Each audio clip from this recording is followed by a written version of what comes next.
నమస్తే welcome to సంతోషం TV news నేను కేవి ముందుగా హెడ్లైన్ తెలంగాణ ఇన్ఛార్జ్ గవర్నర్ గా సిపి రాధాకృష్ణన్ బుధవారం ప్రమాణ స్వీకారం చేసిన రాధాకృష్ణన్ ఎన్నికల నియమావళిని ఉల్లంఘిస్తే చర్యలు తప్పవు విజయనగరం జిల్లా కలెక్టర్ నాగలక్ష్మి అన్యాయాన్ని ఎదుర్కొని నిజాన్ని గెలిపించాలి చంద్రబాబు నాయుడు సతీమణి నారా భువనేశ్వరి పిలుపు తెలంగాణ ఇన్ఛార్జ్ గవర్నర్ గా సిపి రాధాకృష్ణన్ బుధవారం ప్రమాణ స్వీకారం చేశారు. రాజ్భవన్లో రాష్ట్ర high court chief justice Lok Aradhe ఆయనతో ప్రమాణ స్వీకారం చేయించారు. ప్రమాణ స్వీకార కార్యక్రమానికి ముఖ్యమంత్రి రేవంత్ రెడ్డితో సహా హర్యానా గవర్నర్ దత్తాత్రేయ, రాష్ట్ర సీఎస్, ఇతర ఉన్నతాధికారులు హాజరయ్యారు. ప్రస్తుత జార్ఖండ్ గవర్నర్ గా కొనసాగుతున్న రాధాకృష్ణన్ నేటి నుంచి తెలంగాణకు ఇన్ఛార్జ్ గవర్నర్ గా అదనపు బాధ్యతల్లో కొనసాగుతారు.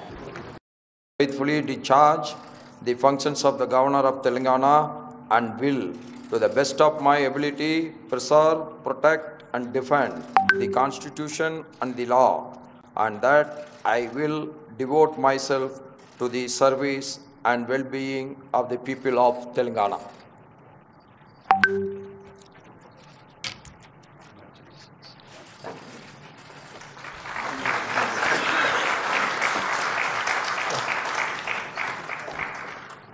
I request the Honorable Chief Justice of High Court for the State of Telangana to hand over the warrant of appointment to the Honorable Governor.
Thank you.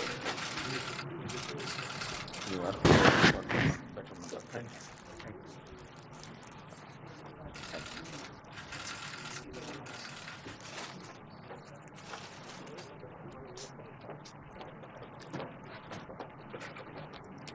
With the permission of the Honorable Chief Justice, I conclude the swearing-in ceremony.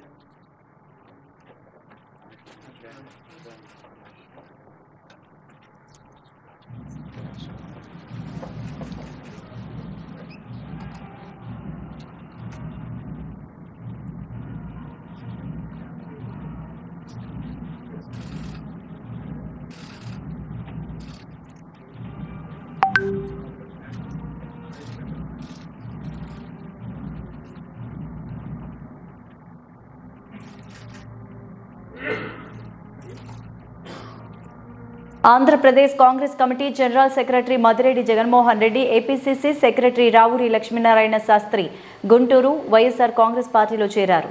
మంగళవారం ముఖ్యమంత్రి camp కార్యాలయంలో వారు CM YS Jaganmohan Reddy సమక్షంలో YSR Congress party తీర్థం పుచ్చుకున్నారు. Congress party Bapatla parliament ఇన్ఛార్జిగా పనిచేసిన మద్దిరెడ్డి గుంటూరు జిల్లా కాంగ్రెస్ పార్టీలో వివిధ హోదాల్లో పనిచేసిన లక్ష్మీనారాయణ శాస్త్రికి కండువాలు కప్పి పార్టీలోకి సాదరంగా ఆహ్వానించారు వైఎస్ జగన్. కార్యక్రమంలో గుంటూరు ఈస్ట్ ఎమ్మెల్యే మహమ్మద్ ముస్తఫా షేక్, ఆయన కుమార్తె షేక్ నూరి ఫాతిమా, వైఎస్ఆర్సీపీ గుంటూరు ఈస్ట్ కోఆర్డినేటర్ పాల్గొన్నారు.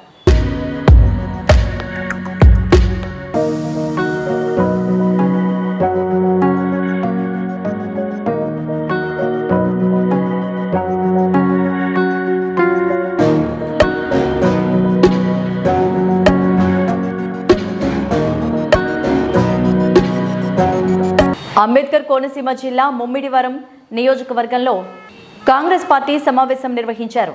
మండల పార్టీ అధ్యక్షులు దివి వెంకన్నబాబు ఆధ్వర్యంలో ఈ కార్యక్రమం జరిగింది.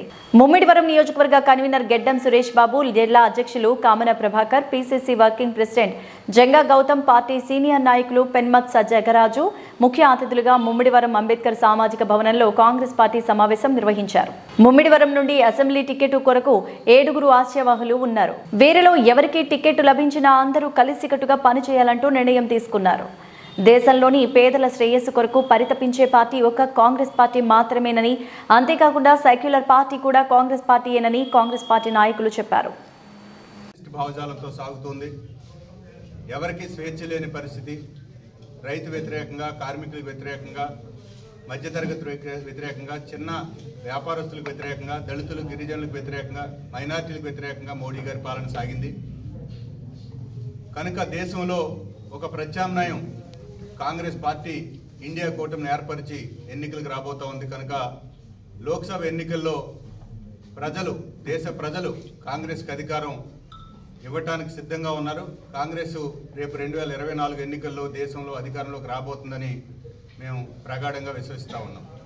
ఆంధ్రప్రదేశ్ విషయానికి వస్తే జగన్మోహన్ రెడ్డి గారి పాలన రాష్ట్రాన్ని అప్పుల కుప్పలుగా మార్చింది. బలహీన వర్గాలకు వ్యతిరేకంగా, పేద వర్గాలకు వ్యతిరేకంగా పాలన సాగుతూ ఉంది.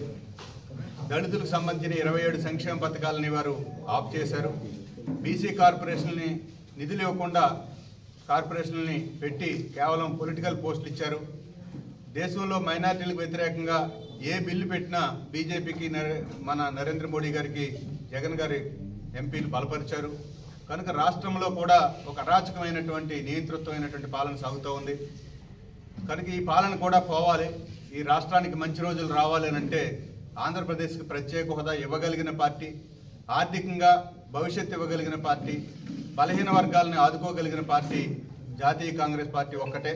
కనుక హస్తం గుర్తు మీద ఈ రాష్ట్ర ప్రజలు అసెంబ్లీకి ఓటు వేసి కాంగ్రెస్ పార్టీకి అధికారం ఇవ్వాలని, ముమ్మిడివరం అసెంబ్లీ నియోజకవర్గంలో కూడా పార్టీ నాయకులందరూ ఐక్యంగా కాంగ్రెస్ పార్టీని గెలిపించుకోవడానికి కృషి చేయాలని కూడా మేము విజ్ఞప్తి చేస్తాం. నుంచి సుమారు 9 మంది దరఖాస్తులు చేశారు. దరఖాస్తులు చేసిన అందరితో పిసిసి అధ్యక్షులు షర్మిలారెడ్డి గారు పర్సనల్గా ఒక్కొక్కరితో కూడా ఇంటర్వ్యూలు చేసి మాట్లాడారు. సో అలాగే జిల్లా అధ్యక్షుల వారు కూడా మాట్లాడారు. ఈ అన్ని అభిప్రాయాలు తీసుకుని మాది ఒక జాతీయ పార్టీ కనుక జాతీయ స్థాయిలో ఈ నిర్ణయాలన్నీ ప్రకటిస్తారు తొందరలోనే. పార్టీ ఎవరిని అభ్యర్థిగా ప్రకటించినప్పటికీ అందరూ కూడా ఐక్యంగా పార్టీ అభ్యర్థి గెలుపు కోసం కృషి చేయాలని విజ్ఞప్తి చేస్తా ఉన్నాం. ఆంధ్రప్రదేశ్లో 175 అసెంబ్లీలకి 25 ఎంపీలకి మేము పోటీ చేయడానికి సిద్ధంగా ఉన్నాం. ఇండియా కూటమిలో ఉండే కొన్ని పార్టీలు, సిపిఐ, సిపిఎం పార్టీలు, ఆమ్ ఆద్మీ లాంటి పార్టీలు ఇక్కడ కూడా వారు కూడా పోటీ చేయడానికి పొత్తులో భాగంగా సీట్లని అడిగారు. దానికి సంబంధించి పార్టీ ఒక కమిటీని కూడా వేసింది. ఆ కమిటీ నిర్ణయం మేరకు కాంగ్రెస్ పార్టీ ఎక్కడెక్కడ చేస్తుంది, లేకపోతే సిపిఐ, సిపిఎంలు ఎక్కడెక్కడ పోటీ చేస్తాయి అనేది మరి కొద్ది రోజుల్లో తెలుస్తుంది. జాతీయ స్థాయిలో జాతీయ పార్టీగా మేనిఫెస్టోని ముఖ్యమైన గ్యారంటీలను ఇవాళ ప్రకటించారు. రైతులకు ఏం చేస్తాం మేము దేశంలో అధికారంలోకి వస్తే, లేదా కార్మికులకు ఏం చేస్తాం, లేదా మహిళలకు ఏం చేస్తాం. సో ఈ అన్ని అంశాలని ఇవాళ గ్యారంటీలను ఇవాళ సిడబ్ల్యూసి మీటింగ్ జరిగింది ఢిల్లీలో. ఇవాళ దేశవ్యాప్తంగా ఒక గ్యారంటీలను ప్రకటించారు. ఈ మేనిఫెస్టో కూడా, మీరు మేనిఫెస్టో గురించి అడిగారు కదా, రాష్ట్ర మేనిఫెస్టో కూడా గౌరవనీయులు పల్లం రాజు గారు చైర్మన్గా, నేను ఒక మెంబర్గా, ఇంకా కొంతమంది మెంబర్లు ఉండి ఆ మేనిఫెస్టో రూపకల్పన జరిగింది.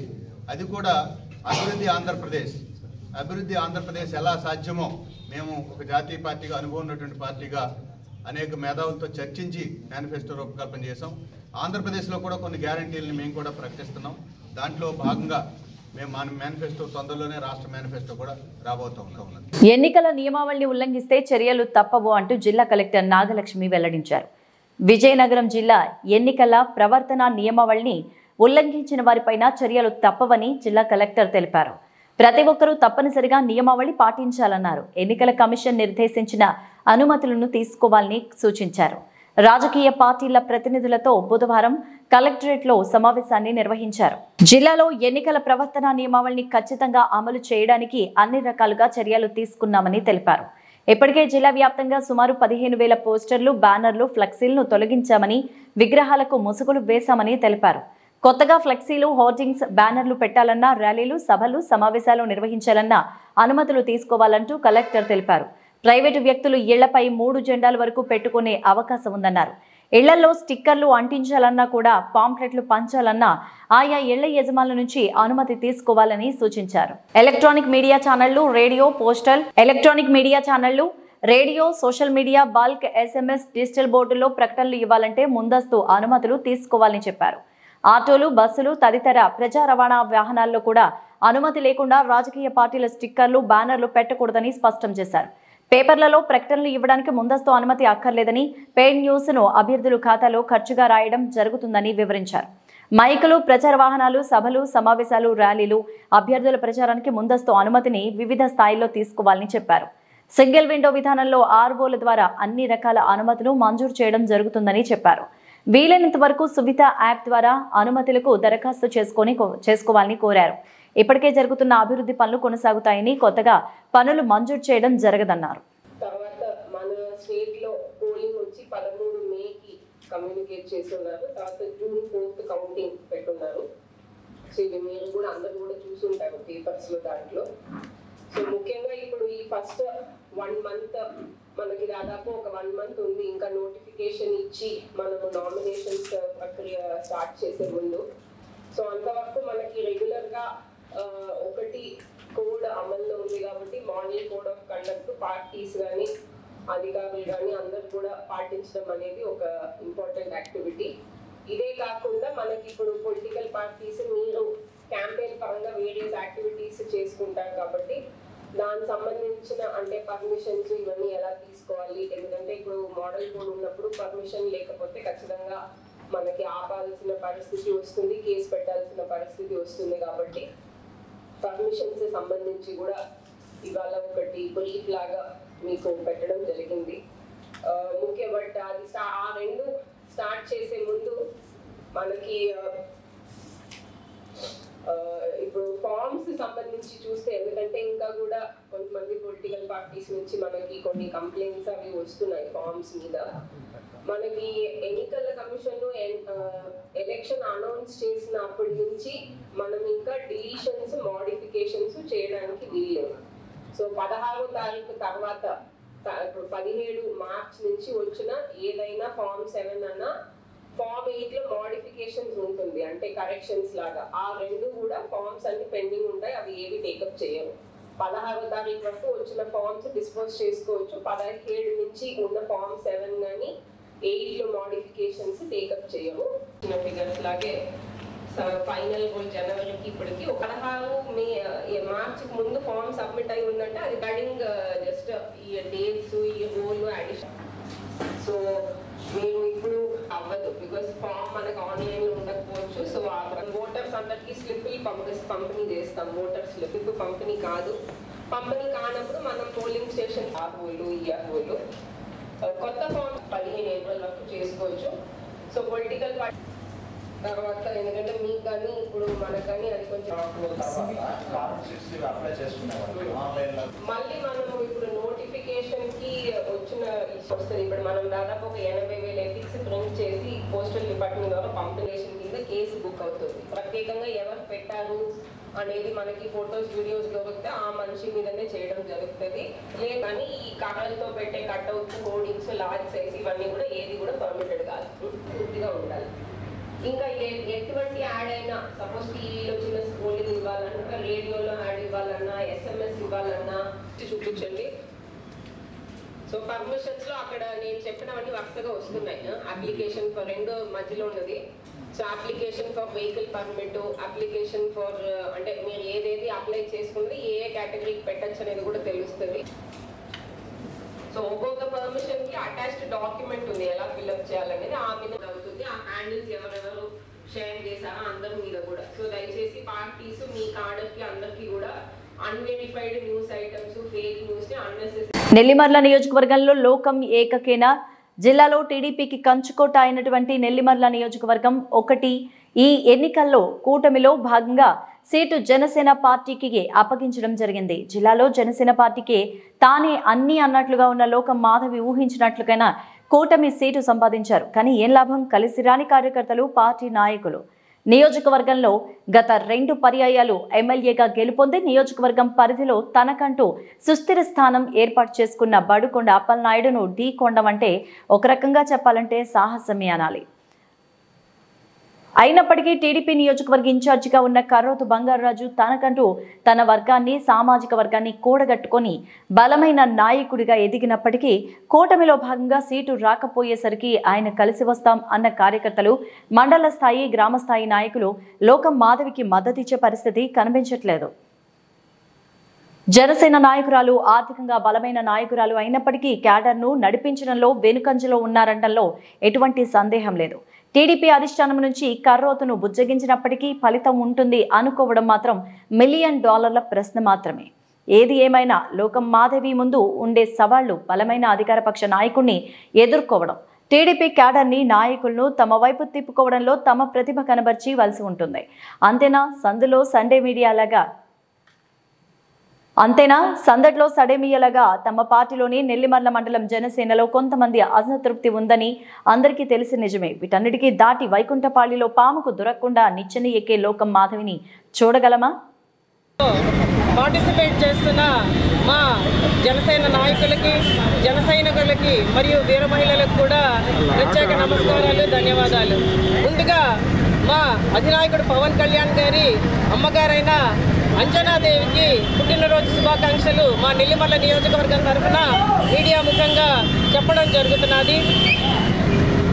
ఈరోజు ఈ బైక్ ర్యాలీ నెల్లిమర్ల నియోజకవర్గంలో నిర్వహించడానికి ప్రధాన కారణాలు మా అధినాయకుడు పవన్ కళ్యాణ్ గారికి బస్సు యాత్రకి సిద్ధం కావడానికి కొండగట్ట ఆంజనేయ స్వామి ఆశీస్సులతో మరియు విజయవాడ కనకదుర్గమ్మ గారి ఆశీస్సులతో వారాహి అమ్మవారి కటాక్షంతో దుష్ట శిక్షణకి, శిష్ట రక్షణకి, ప్రజల్ని చైతన్యవంతం చేయడానికి బస్సు యాత్ర చేయడానికి సిద్ధమైన తరుణంలో మా సపోర్టు మా అధినాయకుడు పవన్ కళ్యాణ్ గారికి అలాగే జనసేన పార్టీకి తెలియజేయడానికి ఈ బైక్ ర్యాలీ జరపడం జరుగుతున్నది. అలాగే మాకు ప్రజా సమస్యల మీద పోరాడండి, అధికారంలో ఉన్నా లేకపోయినా ప్రజల భవిష్యత్తు మనకు ముఖ్యం అని మా అధినాయకుడు పవన్ కళ్యాణ్ గారు ఎప్పుడు మాకు చెప్తారు. ఆయన అడుగుజాడల్లో నడుస్తూ మన ఊరిలో జనవాణి అనే కార్యక్రమాన్ని ఫిబ్రవరి 1వ తారీఖు నుంచి నెల్లిమర్ల నియోజకవర్గంలో ప్రతి పంచాయతీలో ప్రతి గ్రామంలో తిరుగుతూ ఈ కార్యక్రమాన్ని నిర్వహిస్తూ ప్రజా సమస్యల్ని వెలికి తీస్తూ దానికోసం పోరాడడానికి ప్రతి జన సైనికుడు సిద్ధమవుతున్న తరుణంలో కూడా ఈ బైక్ ర్యాలీ దానికి నాందిగా మేము నిర్వహించడం జరుగుతున్నది. అలాగే ప్రతి పంచాయతీలో కూడా మేము వర్కింగ్ కమిటీస్ని ఏర్పాటు చేసుకోవడం జరిగింది. ఈ వర్కింగ్ కమిటీస్ సమర్థవంతంగా పనిచేస్తూ ప్రతి పంచాయతీలోని ప్రజలతో మమైకమవుతూ ఖచ్చితంగా జనసేన పార్టీని నెల్లిమర్ల నియోజకవర్గంలో స్థాపించడానికి, పార్టీ నిర్మాణానికి అహర్నిశలు కృషి చేస్తూ ఉంటామని మీడియా ముఖంగా తెలియజేయడం జరుగుతున్నది. నెల్లిమర్ల నియోజకవర్గానికి జనసేన పార్టీలో ప్రత్యేక స్థానం ఉంది. ఎప్పుడూ కూడా ఇక్కడ పార్టీకి సపోర్ట్ చేస్తూ ఉంటారు. అదే క్రమంలో మా అధినాయకుడు పవన్ కళ్యాణ్ గారు ఒక్కటే ఆలోచిస్తారు, అధికారంలో ఉన్నా లేకపోయినా ప్రజలు తనని గెలిపించినా గెలిపించకపోయినా కూడా ప్రజల కోసం పోరాడతానని చెప్తున్నారు. అదేవిధంగా ఆయన ఏ రోజు తన పోరాటాన్ని వెనుకకి తిప్పట్లేదు. ప్రజల కోసం పోరాడుతూ నిరంతరం ప్రజలతోనే ఉండడం అన్నది ఆయన తాలూకా తపన. అదే తపనని స్ఫూర్తిగా తీసుకొని ఆయన్ని ఖచ్చితంగా 2024 ఎన్నికల్లో గెలిపించాలని, జనసేన పార్టీని అధికారంలోకి తీసుకురావాలని మేమందరం కృషి చేస్తున్నాము. ఆ కృషిలో భాగంగానే యువతకి కావాల్సినది 25 కేజీల బంగారం కాదు, 25 ఏళ్ల బంగారు భవిష్యత్తు అనే ఆయన ఎక్కడ 30 ఏళ్ళు నేను ముఖ్యమంత్రి కుర్చీలైనా కూర్చుంటాను, కథలను 175కి 175 గెలిచేయాలి అని అక్రమంగా డబ్బులు పంచుతూ మందు బిర్యానీతో ముఖ్యమంత్రి అయి ప్రజల సమస్యలను గాలికి వదిలేసి పథకాలు ఇస్తే చాలు, అభివృద్ధి చూపించట్లేదు అనుకునే జగన్మోహన్ రెడ్డి గారు ఎక్కడ? ఖచ్చితంగా ప్రజలు దాని గురించి ఆలోచిస్తున్నారు. మేము జనవాణి కార్యక్రమాన్ని వివిధ ప్రాంతాల్లో నిర్వహించినప్పుడు ప్రజల దగ్గరికి వెళ్తున్నప్పుడు మాట్లాడుతున్నప్పుడు వాళ్ళందరూ చెప్తున్నది ఒక్కటే, ఈ పథకాల వల్ల మాకు ఏ ప్రయోజనం ఉందమ్మా, ఏమీ లేదు. డబ్బులైతే అకౌంట్లలో పడుతున్నాయి, అది కొంతమందికి. అర్హులైన వాళ్ళు అనర్హులైన వాళ్ళు ఎవరో కూడా మాకు తెలియట్లేదు. కేవలం వాలంటీర్లు వీళ్ళకి ఓటేస్తారు అంటే వాళ్ళని అర్హులుగా ప్రకటిస్తున్నారు, లేకపోతే వాళ్ళని అనర్హులు ఎలా చేయాలా అని చూస్తున్నారు అని ప్రజలు వాపోతున్నారు. ఖచ్చితంగా ఇంటి పన్నులు, కరెంటు ఛార్జీలు అన్నీ పెరిగిపోతున్నాయి. కాబట్టి ఇది కాదు మాకు కావాల్సింది అభివృద్ధి. పరిశ్రమలు రావాలి, ఉద్యోగాలు రావాలి, కష్టపడి మా పిల్లల్ని చదివించుకుంటున్నాం. దాని గురించి ప్రభుత్వం కృషి చేయాలి తప్పించి ఇలా అరాకొరా డబ్బులు మా బ్యాంకులో వచ్చినందువల్ల మాకు ఎటువంటి లాభం లేదంటున్నారు ప్రజలు. తల్లిదేవిని ఎవరిమ్మన్నారు? ఎవరు ఇమ్మని చెప్పలేదు. మా బిడ్డలను మేము చదివించుకుంటాం, మాకు స్థిర ఆదాయం ఇవ్వండి అని ఈరోజు ప్రజలందరూ అడుగుతున్నారు. ఖచ్చితంగా దీని మీద జనసేన పార్టీ పోరాడుతోంది, పోరాటాన్ని కంటిన్యూ చేస్తుంది. ఈరోజు నెల్లిమర్ల నియోజకవర్గంలో ప్రధానమైన సమస్య తాగునీటి సమస్య. ముఖ్యంగా మత్స్యకార గ్రామాల్లో ఎక్కడా కూడా రక్షిత మంచినీరు లేదు. దీని గురించి ఏ రోజైనా పాలకులు పట్టించుకుంటున్నారా? మేము వెళ్ళి ప్రశ్నిస్తే ఈరోజు 4 ఏళ్ల తర్వాత కొళాయిలకి శంకుస్థాపనలంట. వాళ్ళు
విజయనగరం ఫుల్బాగ్ మంగళ విధి కాలనీలో ఒక ఫంక్షన్ హాల్లో ఈ రోజు వైఎస్ఆర్సీపీ విస్తృత స్థాయి సమావేశం వార్డు కార్పొరేటర్లు, నాయకులు, కార్యకర్తలతో సమావేశం ఏర్పాటు చేశారు. ఈ సమావేశంలో కోల్గట్ల వీరభద్రస్వామి మాట్లాడుతూ జరగనున్న సార్వత్రిక ఎన్నికలలో ప్రతి ఒక్కరూ వైఎస్ఆర్సీపీ పార్టీ గెలిపే ధ్యేయంగా పనిచేయాలని, ఈ 4 సంవత్సరములు చేసే అభివృద్ధి కార్యక్రమాలు ప్రజలకు తీసుకువెళ్లి మళ్లీ ఈసారి గెలిపిస్తే సమస్యలు లేని విజయనగరం దిద్దుతామని, ప్రజల్లో తిరుగుతుండేటప్పుడు వాళ్ళు వినతులను, సమస్యలను రాసుకుని మళ్లీ అధికారంలోకి వచ్చిన వెంటనే ఈ సమస్యలను పూర్తి చేస్తామని హామీ ఇవ్వండి అని వార్డు కార్పొరేటర్లకు, కార్యకర్తలకు కోల్గట్ల వీరభద్రస్వామి తెలియజేశారు.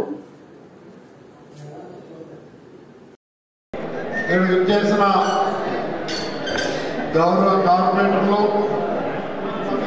వార్డు అధ్యక్షులు, వార్డు అబ్జర్వర్స్, వార్డు ఇన్ఛార్జీలు, అలానే బూత్ కమిటీ కన్వీనర్లు, సచివాలయ కన్వీనర్లు, బూత్ కమిటీ సభ్యులు, గృహ సారథులు, తదితర పార్టీ నాయకులు, యువజన నాయకులు, మహిళా నాయకులు అందరికీ హృదయపూర్వకంగా నమస్కరిస్తూ, అన్నీ చెప్పారు. వార్డు ఇన్ఛార్జ్లు అన్నారు, ఎవరు అనుకోవచ్చు. మహిళా కార్పొరేటర్ ఇంటి దగ్గర భర్తలు తండ్రులు వార్డు ఇన్ఛార్జ్, అంతే కదా. చాలా సంతోషం. నాయకులు మాట్లాడుతుండేటప్పుడు మీ తాలూకా ఉత్సాహం, ప్రోత్సాహం చూస్తే తప్పకుండా ఎన్నికల్లో మంచి మెజార్టీతో గెలుస్తామని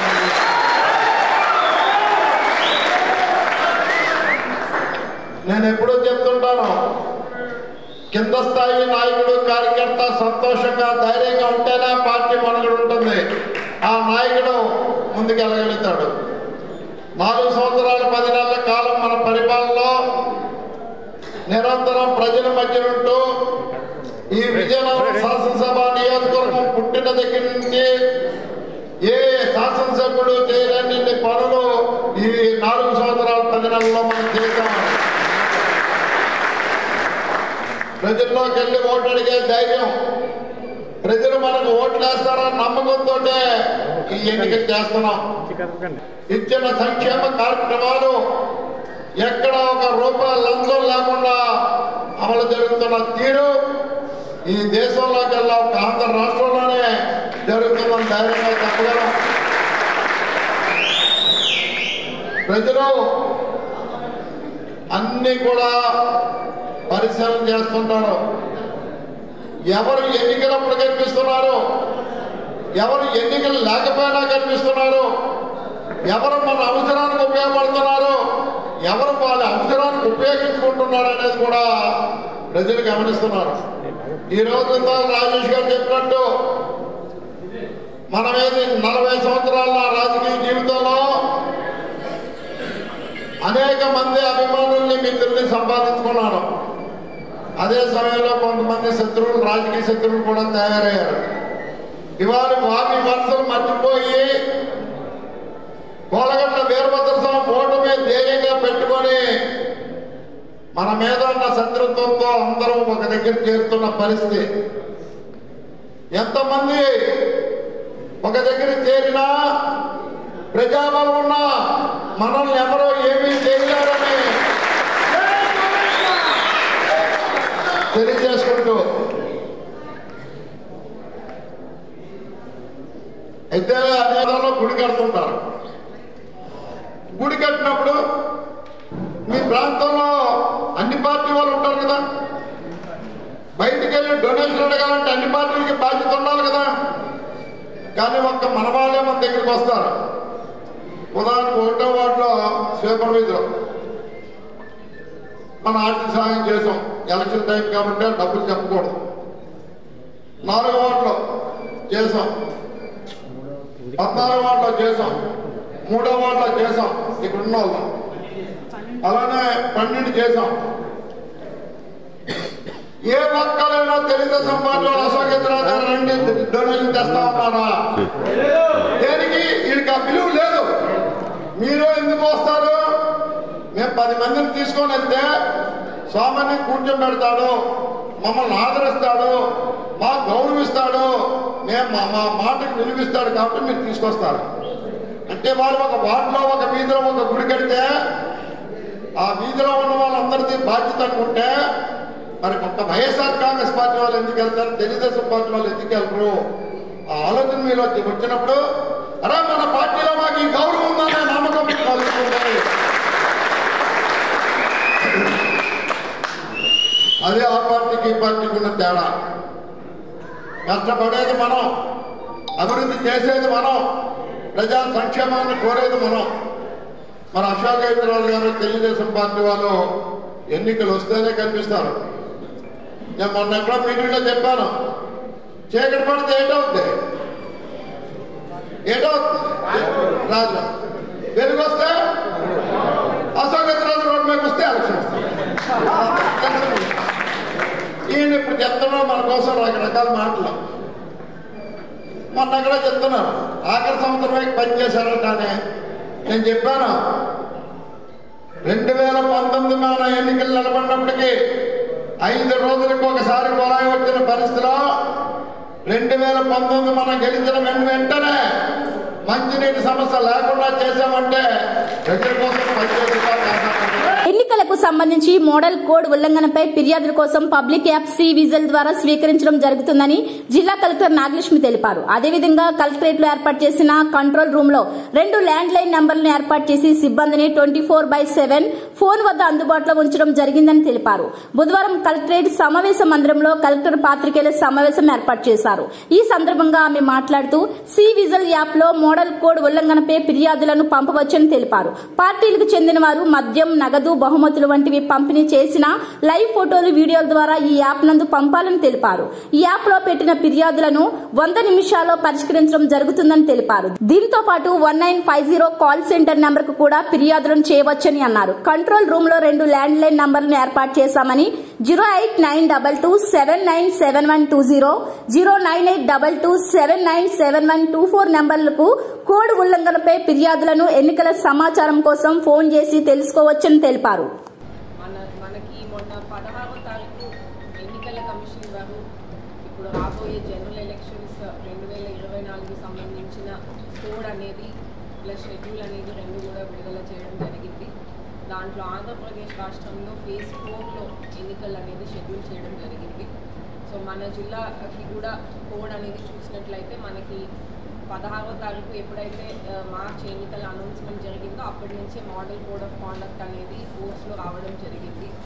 మనకి నామినేషన్ ఆ ప్రక్రియ అంతా కూడా 18th ఏప్రిల్ ఒక పబ్లిక్ నోటీస్ ద్వారా నామినేషన్స్ స్వీకరణ చేయడం జరుగుతుంది. దాంట్లో భాగంగా వాళ్ళు 25th ఏప్రిల్ వరకు నామినేషన్స్ ఫైల్ చేసే అవకాశం ఉంటుంది. తర్వాత 26వ తారీఖు స్క్రూటినీ కార్యక్రమము, 29వ తారీఖు వరకు విత్డ్రాయల్కి టైం ఇచ్చేసి 29 ఏప్రిల్ సాయంత్రానికి మనం లిస్ట్ ఆఫ్ కంటెస్టింగ్ క్యాండిడేట్స్ జిల్లాలో ఉన్న 7 అసెంబ్లీ కాన్స్టిట్యున్సీస్ కానీ విజయనగరం సంబంధించిన పార్లమెంట్ కాన్స్టిట్యున్సీ కానీ ఖరారు చేయడం జరుగుతుంది. మన దాంట్లో పోల్ అనేది 13 మేకి షెడ్యూల్ చేయడం జరిగింది. కౌంటింగ్ అనేది జూన్ 4వ తారీఖు షెడ్యూల్ చేయడం జరిగింది. సో ఇప్పుడు మనకి మోడల్ కోడ్ ఆఫ్ కాండక్ట్ కోర్స్లో ఉన్నప్పటికీ మనకి ఓటర్స్కి కానీ పొలిటికల్ పార్టీస్కి కానీ మీడియా వాళ్ళందరికీ కానీ సిటిజన్స్ అందరికీ కూడా కొన్ని పాటించాల్సిన నియమావళి కానీ లేకపోతే వాళ్ళకి ఏమైనా కంప్లైంట్స్, డౌట్స్ ఇవన్నీ ఉంటే దాన్ని వాళ్ళు మన నోటీస్కి మన దృష్టికి ఎలా తీసుకొని రావచ్చు అనే దాని మీద మనకి ఎటువంటి ఫెసిలిటీస్ ఉన్నాయి అనేది కూడా మనము ఇవాళ తెలియజేయబోతున్నాము. వాళ్ళు ఓటు హక్కు లేని వాళ్ళు లేకపోతే రోల్లో పేరు ఉందా లేదా చూసుకోవాలి, ఇలాంటి డౌట్స్ అన్నీ ఉండొచ్చు. ఎందుకంటే వాళ్ళు ఓటు హక్కు వినియోగించే వాళ్ళు కాబట్టి. సో మనకి ఇప్పుడు ఎన్నికల కోడ్ అనౌన్స్మెంట్ అయినప్పటి నుంచి సో మనము ఫామ్ 6 ఏదైతే కొత్తగా ఓటు నమోదు కోసం పెట్టుకుంటారో ఫామ్ 6 తర్వాత ఫామ్ 8 ఏదైతే ఒక కాన్స్టిట్యున్సీ నుంచో లేకపోతే అడ్రస్ మారడంతో ఒక చోట నుంచి ఇంకొక చోట ఓటు మార్చుకునే అవకాశం, షిఫ్టింగ్ ఆఫ్ ఓట్స్. సో ఈ 2 కేటగిరీస్కి ఓట్స్ మనము 16 ఏప్రిల్ వరకు వచ్చిన అప్లికేషన్స్ అన్నింటినీ కూడా వాళ్ళకి రోల్లో మనము ఎంక్వైరీ చేసి అవకాశం ఇవ్వడం జరుగుతుంది. వాళ్ళు రోల్లో నమోదైన తర్వాత వాళ్ళకి ఈ రాబోయే ఎన్నికల్లో ఓట్ వేయడానికి కూడా అవకాశం ఉంటుంది. సో ఓటర్స్ ఎవరన్నా మీరు ఇంకా కూడా యంగ్ ఓటర్స్ కానీ ఎవరన్నా వేరే ప్రాంతాల నుంచి షిఫ్ట్ అయ్యి వచ్చారు లేకపోతే జిల్లాలోనే ఒక ప్రాంతం నుంచి ఇంకొక ప్రాంతంకి షిఫ్ట్ అయ్యారు, మీరు ఓటు మార్చుకోవాలి సో దట్ ఓటు హక్కు వినియోగించడానికి మనకి ఎటువంటి ఇబ్బంది ఉండదు అనేది అనిపిస్తే ఖచ్చితంగా 16 ఏప్రిల్ లోపు అప్లికేషన్స్ అనేది ఆన్లైన్ పద్ధతిలో అన్నా లేకపోతే బిఎల్ఓ ద్వారా మీరు ఫామ్ 6 సబ్మిట్ చేసి ఆర్ ఫామ్ 8 షిఫ్టింగ్ అయితే ఫామ్ 8 టీవీ బులెటిన్ అప్డేట్స్. నమస్తే.